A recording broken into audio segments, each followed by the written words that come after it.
आप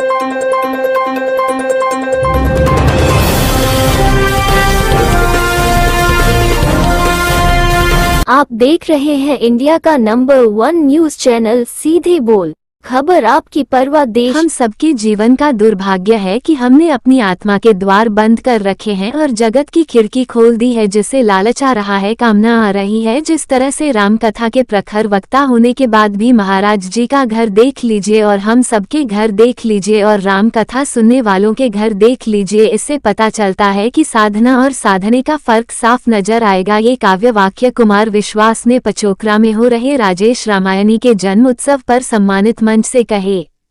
कवि कुमार विश्वास ने कहा कि मैं गोकुलवासी राजेश रामायणी के पुत्र गुरु प्रसाद के साथ उनके कमरे में गया तो मैंने उन्हें साधना करते देखा। मैंने एक ही प्रार्थना की, मैंने की है साधना, तुम हो साधक, तुम मुझे साधना। महाराज जी की आत्मा आज बैकुंठ के साकेत धाम के शयन कक्ष में आनंद कर रही होगी और मेरे शब्दों को सुन रहे होंगे तथा संतों को सुना रहे होंगे। कुमार विश्वास ने कहा, भगवान राम को उनके काल में 2 स्त्रियां ने बहुत चाहती थी, एक लंकापति रावण की बहन शूर्पणखा जो कि भगवान राम से किस तरह का लगाव रखती थी, बड़े बड़े नख और सूप जैसी नाक। दूसरी साबरी किसके आश्रम पर खुद भगवान राम चल कर गए थे, एक भावनाओं की भूखी थी और दूसरी किस चीज की भूखी थी, यह सभी जानते हैं। इसलिए जिस पवित्र धरा पर हम आए हैं और यहाँ से कुछ लेकर ही जाएंगे। राम ने दोनों स्त्रियों का फर्क समझा दिया था, एक भगवान को भावनाओं के साथ देख रही थी, एक भगवान को वासना के साथ देख रही थी। लालसा सभी के जीवन में होती है, लेकिन उसका तरीका अलग अलग होता है। किस ढंग से आप लालसा को पाना चाहते हैं, ये भी सोचने की बात। महाराज जी का जो भी यहाँ सेवा, उसे अगर हमारी यह महाराज जी की बात समझ में ना आई हो तो उसे शबरी जैसी सेवा करने के लिए मतंग ऋषि के आश्रम में जाना होगा। सांसों की सीमा निश्चित है, इच्छाओं का अंत नहीं है। मतंग ऋषि से माता शिवरी ने पूछा था कि मेरी इच्छा है मैं भगवान राम से मिलूं, तो उन्होंने कहा था कि तुम यहीं रहो, भगवान राम तुमसे खुद मिलने आएंगे। ये शिवरी की इच्छा थी। उन्होंने कहा कि आप सब लोगों की इच्छा थी। कुमार विश्वास पचोकरा में आए तो महाराज जी ने आपकी इच्छा पूर्ति कर दी। इच्छाएं अनंत है, इच्छाएं किस प्रकार की हैं ये आपके ऊपर निर्भर करता है। मेरी इच्छा में किसी का अनिष्ट छुपा हो, उससे बचना चाहिए। पचोखर आना है तो बाया भोपाल, बाया झांसी से आए।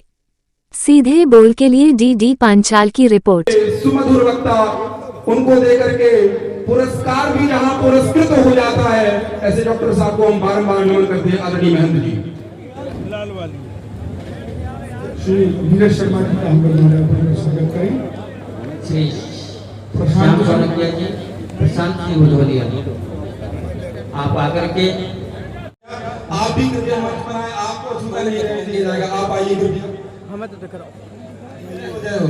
महंत श्री गुरु प्रसाद जी का माल्यार्पण करते हुए देखिए दिनेश बाबरा जी हैं, इनके द्वारा यही हमारे कम्युनिकेशन थे, हमारे ब्रिज थे, जो हम डॉक्टर साहब को यहाँ पर उनकी उपस्थिति को प्राप्त कर रहे हैं। ऐसे दिनेश बाबरा सर का बहुत बहुत धन्यवाद, बहुत बहुत आभार। तो कमल और यहाँ लगवाने प्रशांत राव और सब लोग खड़े हैं। निश्चित रूप से सबकी भावना है कि डॉक्टर साहब को माल्यार्पित करें, लेकिन समय कम है, डॉक्टर साहब की अति व्यस्तता है।